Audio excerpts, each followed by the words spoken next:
ఈరోజు మేము రాజన్న సిరిసిల్ల జిల్లాలో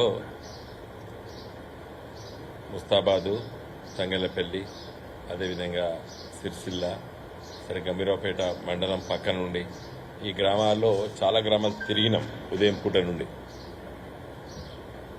చాలా దురదృష్టకర సంఘటన నిన్న సాయంకాలం జరిగింది. ముస్తాబాద్ పట్టణంలో మండల కేంద్రంలో ఒక మన ఆర్టీసీ బస్ స్టాండ్లో చెట్టు విరిగి పడి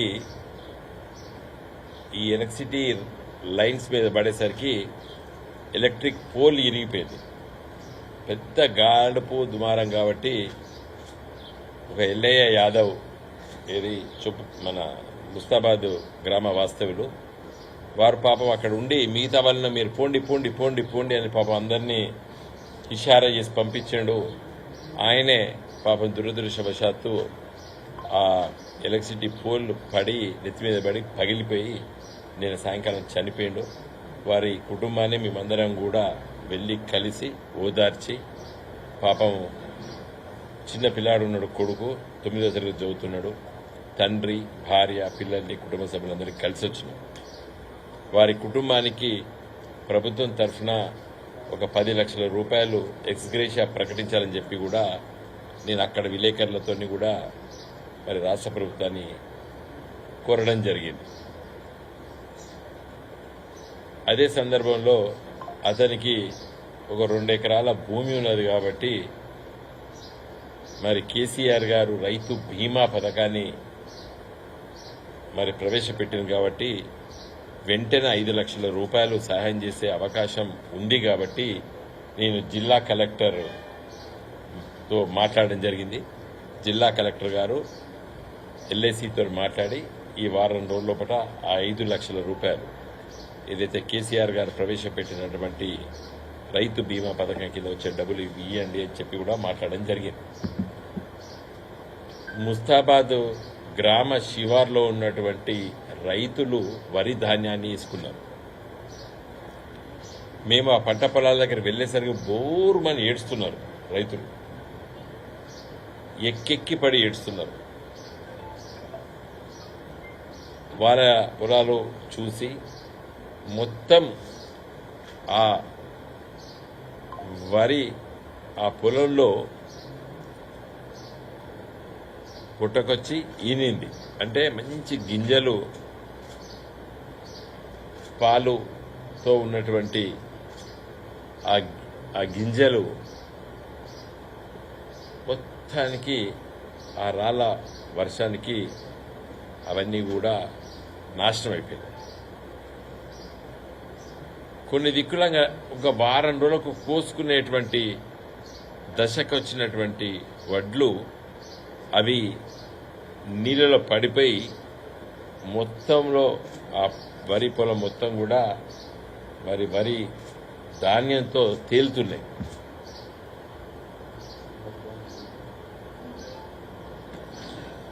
తర్వాత పోతుగల్ గ్రామ శివార్లకు వెళ్ళాం. అక్కడ అదే పరిస్థితి. అక్కడ ఒక 2 స్త్రీలు భర్తను పోగొట్టుకున్నటువంటి ఒక మహిళా సోదరిమణి వ్యవసాయం చేస్తూ తన పిల్లల్ని చదివించుకుంటారు. ఆమె కూడా ఒకే రోదన ఏడ్చి ఏడ్చి ఏడ్చి గొంతు ఎండిపోయింది. మరి నాకు అప్పులు తీసుకొచ్చిన అప్పులు ఎట్లా తీర్చాలి అని ఎక్కెక్కి పడి ఏడ్చింది. తర్వాత ఇంక 2-3 గ్రామాలు అవన్నీ కూడా కలిసి తిరిగిన ఒక 2 తండాలు.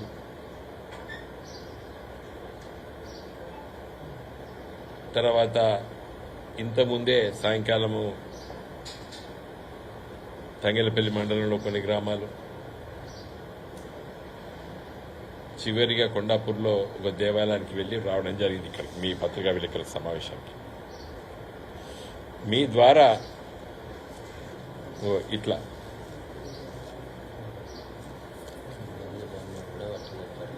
ఇదంతా ఉత్తది అన్నట్టు ఇవన్నీ వెళ్ళిపోయినాయి.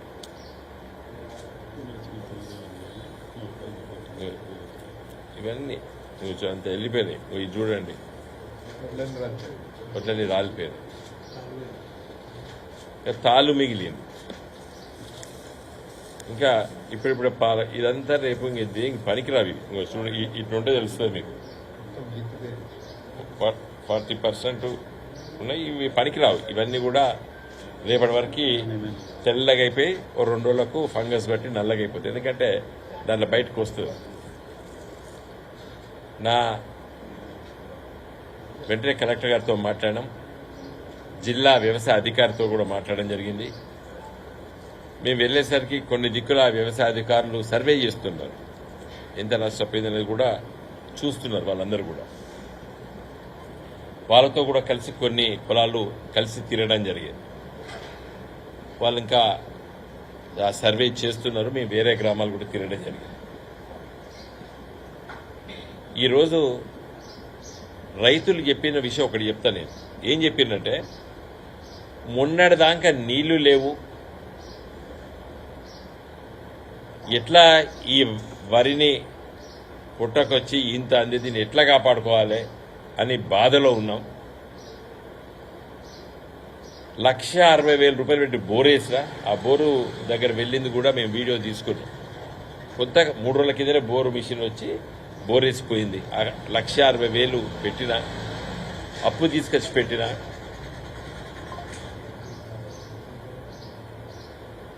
ఇంకొక రైతు చెప్పిండు, దాదాపు 600 ఫీట్లు లోపలికి పోయినా కూడా నీళ్లు పడలేదు. ఎందుకంటే అందరు బోర్లు వేసుకుంటున్నారు, అది డిప్లీట్ అయిపోయినా నీళ్లు కిందికి పోయినాయని చెప్తున్నారు. ఇంకా కొంతమంది బోర్లు వేసుకున్నారు, సక్సెస్ అయినాయి, వాళ్ళు కూడా కలిసారు. ఏదేమైనా ఇప్పుడు రైతు మన పెట్టుబడి పెట్టవలసి వస్తుంది బోర్ల కోసం. ఒక బోర్ మిషన్, డ్రిల్లింగ్ మిషన్, అతను చూస్తే ఫుల్ బిజీగా ఉన్నాడు. అంటే మళ్ళీ 15 ఏళ్ల కింద తెలంగాణ, 10 ఏళ్ల కింద తెలంగాణ మళ్ళీ గుర్తుకొస్తారు. గ్రామాల్లో కూడా మళ్ళీ బోర్లు తిరుగుతున్నాయి. సరే, కొంత వర్షాలు పడలేని మాట నిజమే, కానీ కాళేశ్వరం ప్రాజెక్టు మేడిగడ్డ దగ్గర 2 పిల్లలు కుంగినందుకు త్వరగతిగా వెంటనే ప్రభుత్వం వచ్చిన తర్వాత ఇవాళ 100 రోజులు అయిపోయినాయి.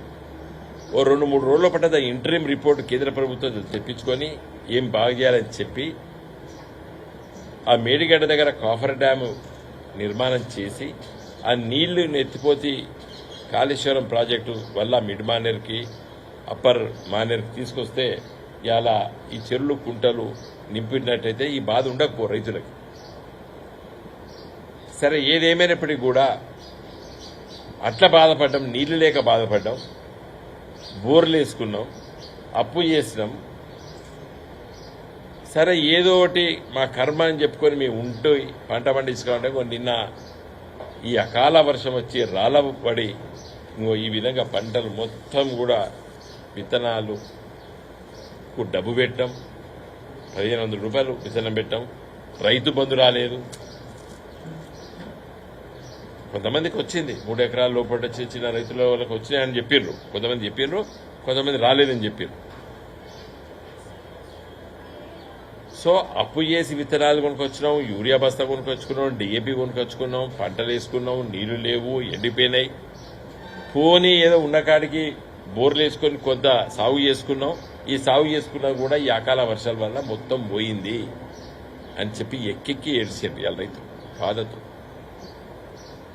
నా రిక్వెస్ట్ ఏంటంటే, నేను తుమ్మల నాగేశ్వరరావు గారికి ట్రై చేసినాను ఫోను. వారు మీటింగ్లో ఉన్నారు, మాట్లాడిస్తామన్నారు. బహుశా వారు మాట్లాడతారు, నేను చెప్తాను వారికి కూడా ఈ వివరాలన్నీ చెప్తాను.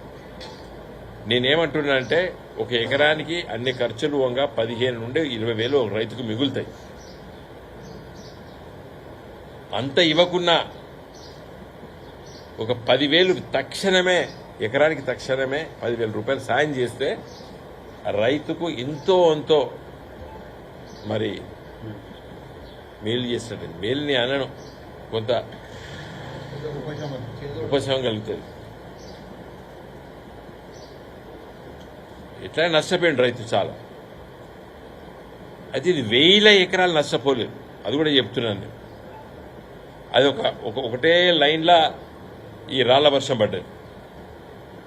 కాబట్టి ప్రభుత్వానికి పెద్ద భారమని అనుకోవడం లేదు. కాబట్టి వ్యవసాయ శాఖ మంత్రి తుమ్మల నాగేశ్వరరావు గారికి వెంటనే రిపోర్ట్ పంపని చెప్పి జిల్లా కలెక్టర్ గారిని కోరడం జరిగింది. మేమందరం మా జిల్లా పరిషత్ చైర్మన్ గారు, మా టెస్కాబ్ చైర్మన్ గారు, ఎందుకంటే వాళ్ళు ప్రైమరీ అగ్రికల్చరల్ కోఆపరేటివ్స్ అన్నిటికీ వారు రాష్ట్ర అధ్యక్షులు.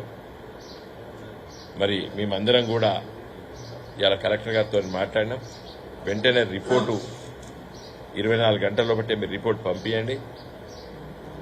వ్యవసాయ శాఖ మంత్రి ముఖ్యమంత్రి రేవంత్ రెడ్డి గారి దృష్టికి తీసుకొచ్చి ఈ తక్షణ సహాయం చేయాలని చెప్పి నేను డిమాండ్ చేస్తున్నాను.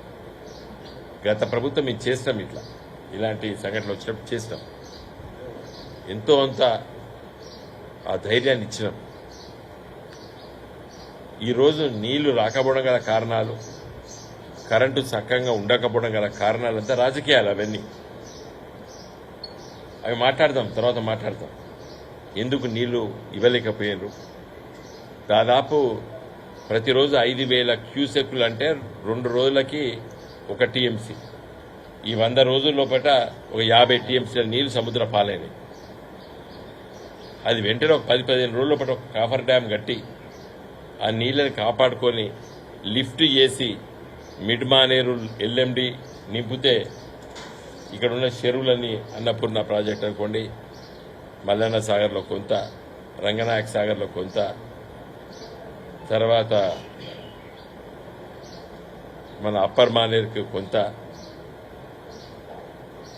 ఇవన్నీ చేస్తే అట్లీస్ట్ ఈ పూర్వపు కరీంనగర్ జిల్లా, వరంగల్ జిల్లాలో ఈ గోదావరి నది పరివాహ ప్రాంతంలో ఈ ఎస్ఆర్ఎస్పి ప్రాజెక్టు స్టెబిలైజేషన్ చేసినటువంటి ఈ పంట పొలాలన్నింటినీ కూడా కాపాడుకునేటువంటి అవకాశం ఉండే. దురదృష్టవశాత్తు కొత్త ప్రభుత్వం నిర్ణయాలు చేయడంలో కూడా తాత్సార్యపడ్డారు. ఏదో కేంద్ర ప్రభుత్వం ఏదో రిపోర్ట్ ఇస్తుందని చెప్పి ఇప్పటికి కూడా ఇంట్రీమ్ రిపోర్ట్ తెప్పించుకొని ఉండే, అది కూడా చేయలేదు. సరే, అదొక వేరే సబ్జెక్ట్. కానీ ఈరోజు ఈ వడగండ్ల వాన వల్ల, అకాల వర్షాల వల్ల నష్టపోయిన రైతులకి ఎకరానికి 10,000 రూపాయలు వెంటనే ఆర్థిక సాయం చేయాలని చెప్పి మేము డిమాండ్ చేస్తున్నాము. రైతులను కూడా కోరిన మీరు అధైర్యపడద్దు. ఎలాంటి విపత్కర పరిస్థితి వచ్చినా కూడా ధైర్యంగా మనం నిలబడాలి. మనం కష్టపడ్డం, తెలంగాణ తెచ్చుకున్నాం. తెలంగాణ రైతులు ఉన్నటువంటి ఇబ్బందులు, ఇలాంటి ఇబ్బందుల్ని ధైర్యంగా కొట్లాడేటువంటి పార్టీ గులాబీ జెండా మేమున్నాం, మీ ఎంబడి ఉన్నామేమో. కాబట్టి మీరు ఎలాంటి మరి కుటుంబాన్ని ఇబ్బంది పాలు చేసేటువంటి నిర్ణయాలు మీరు తీసుకోవద్దు అని చెప్పి కూడా నేను చాలా మంది రైతుల్ని దగ్గర తీసుకొని హద్దుకొని వాళ్ళకి ధైర్యం చెప్పిన మేమందరం కూడా. కాబట్టి ఈ పరిస్థితి లోపల ఈ విపత్కర పరిస్థితుల్ని ఎదుర్కోవాల్సిన అవసరం ఉన్నది. నేను మరొకసారి రాష్ట్ర ప్రభుత్వాన్ని, పత్రికా మిత్రుల ద్వారా డిమాండ్ చేస్తున్నాను. ఈ అకాల వర్షాలు, రాళ్లు పడ్డాయి, నష్టపోయిన రైతుల్ని కాపాడుకోవాల్సిన బాధ్యత మన పైన ఉన్నది. కాబట్టి ఆ ప్రయత్నం వెంటనే చేయాలని చెప్పి విజ్ఞప్తి చేస్తూ, ఇంకా పంటలు కొంత ఆలస్యంగా నాటేసిన వాళ్ళకి ఇబ్బందులు రాబోతున్నాయి. ఏప్రిల్ మాసంలో అవి ఇప్పుడిప్పుడే పుట్టబెట్టి ఇంకా బయటికి ఇతనాలు అంటే ఈయన లేదంటారు. ఏప్రిల్ చివరి వరకు కూడా కోతలకు వచ్చేటువంటి పొలాలు ఉన్నాయి. ఇప్పుడే వాళ్ళకి నీళ్లు రావాలి. కాబట్టి కరెంటు కోతలు ఉండదని చెప్పి కూడా నేను రాష్ట్ర ప్రభుత్వాన్ని కోరుతున్నాను. ఇంతో బోర్లలో, బావిలలో నీళ్లున్నాయి. ఆ నీళ్ళని తీసుకొని వాటిని కాపాడుకునేటువంటి ప్రయత్నం రైతులు చేస్తున్నట్టు. కాబట్టి మీరు కరెంటు కోతలు పెట్టకండి అని చెప్పి కూడా రాష్ట్ర ప్రభుత్వానికి నేను విజ్ఞప్తి చేస్తున్నాను. ఎందుకంటే ఏప్రిల్ మాసంలో కూడా చాలా పంటలు కోతలకు రాబోతున్నాయి. లాస్ట్ తడి అంటారు, ఆఖరి తడి అంటారు. కాబట్టి ఇవన్నీ కూడా ఇవ్వవలసిన అవసరం. చివరిగా ముస్తాబాద్ మండలంలో గన్నేవారిపల్లి తర్వాత ఒక తండ ఉంది, సేవలాల్ తండ. ఆ తండలో ఉన్నటువంటి రైతుల్ని పోలీసులు కేసులు పెట్టారు. కాల్వల నుండి వాగులకు నీళ్లు వదిలిపెడితే మోటార్లు పెట్టుకుంటే కేసులు పెడుతున్నారు. మళ్ళా 10 ఏళ్ల కింద చరిత్ర మళ్ళా ఊపడుతుంది. మళ్ళీ ఎవరో పడతారు, రాజశేఖర రెడ్డి గారు మాజీ ముఖ్యమంత్రి, కాంగ్రెస్ ముఖ్యమంత్రి రాజశేఖర రెడ్డి గారు, కిరణ్ కుమార్ రెడ్డి, చంద్రబాబు నాయుడు గుర్తుకొస్తాడు. మళ్ళీ ఇలా ఊర్లలో రైతులకి రైతులపైన పోలీసులు కేసులు పెట్టుడైంది. 10 సంవత్సరాల కేసీఆర్ గారి పరిపాలన రైతులపై కేసులు పెట్టిండు ఆ కేసీఆర్. ఇలా మళ్ళా రైతులపైన కేసులు పెట్టిండ్రు ముస్తాబాద్ పిఎస్ల. ఎట్లా మీరు మోటార్లు పెట్టుకుంటారు వాగులకు కాలువల మీద అంటే మళ్ళా సమైక్య ఆంధ్రప్రదేశ్ పాలన మళ్ళీ అవపడుతుంది తెలంగాణలో. వాళ్ళకి ఏంటంటే కాలువల ద్వారానే నీళ్ళు ఇవ్వాలి, ఇరిగేషన్ డ్రై క్రాప్స్ ఐడి క్రాప్స్కి నీళ్ళు ఇస్తాం కాలువల ద్వారా అనేటువంటి ఆనాటి సమైక్య ఆంధ్రప్రదేశ్ ఆలోచనల్ని మళ్ళీ కాంగ్రెస్ పార్టీ అమలు చేస్తారు. కేసీఆర్ ఏం చేసిండు? కరెంటు నీళ్లు ఇవి రెండు రైతుకి ఎందుకు కావాలి? పంటకు పండియడానికి కావాలి. ఇప్పుడు వాడు కాలువల మీద మోటార్లు పెడుతుంది, ఏది పెడుతుంది, ఎక్కడ తీసుకుపోతాడు నీళ్లు? పంట పొలాలకు తీసుకెళ్తాడు. వాళ్ళ సొంతంగా పైపులు ఇట్లా వేసుకొని ఈ వాగుకాడ ఇట్లా మోటార్ పెట్టి పైప్ వేసుకొని పంట పండిస్తాడు. ఇది ఇల్లీగల్ అని చెప్పి కేసులు పెడతారు. ముస్తాబాద్ పోలీస్ స్టేషన్ కేసులు పెట్టారు. నేను జిల్లా కలెక్టర్ని, జిల్లా ఎస్పీని చెప్తున్నా, వెంటనే దాన్ని విరమించుకోవాలి. ఆ కేసులు రైతులపై కేసులు చూసిరా తెలంగాణలో? మళ్ళీ రైతులపై కేసులు ఏంది? ఇదెక్కడ ఆలోచన? కాబట్టి నేను వ్యవసాయ శాఖ మంత్రి తుమ్మల నాగేశ్వరరావు గారిని, ఇరిగేషన్ శాఖ మంత్రి ఉత్తమ్ కుమార్ రెడ్డి గారిని, ముఖ్యమంత్రి రేవంత్ రెడ్డి గారిని నేను కోరుతున్నాను, వెంటనే రైతులపై పెట్టే కేసులు విరమించుకోండి. ముస్తాబాద్ పోలీస్ స్టేషన్లో పెట్టారు. మళ్ళొక్కసారి రైతులు ఏడుస్తున్నారు, అయ్యో రైతు రాజ్యం పోయింది, రైతు రాజ్యం పోయింది, రైతు రాజ్యం పోయింది అని బాధపడుతున్నారు. కాబట్టి మరి మీరు మొన్ననే అధికారంలోకి వచ్చారు. రేవంత్ రెడ్డి గారిని నేను విజ్ఞప్తి చేస్తున్నా, రైతుల పట్ల వ్యతిరేకతను చూపించకండి. మీ అధికారులకు ఆదేశించండి. కరెంటు 24 గంటలు కరెంటు ఇచ్చేటట్టు చెప్పండి. రైతులపై కేసులు పెట్టద్దని పోలీసులకు చెప్పండి. జై తెలంగాణ.